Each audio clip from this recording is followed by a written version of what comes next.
Hello Odooers, welcome back to our channel Devintelle. Today we will see how to add contact from the purchase screen. So let's see about that how to work it.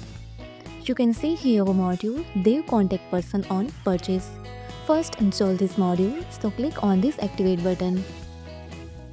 Now our module is installable. First go to purchase app, go to any order and see here this contact. Now add here, let's save and also display in list view. And using this filter contact,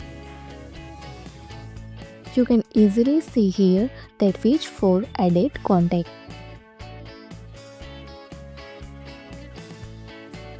And when you print this purchase order, then also display contact in your printed report.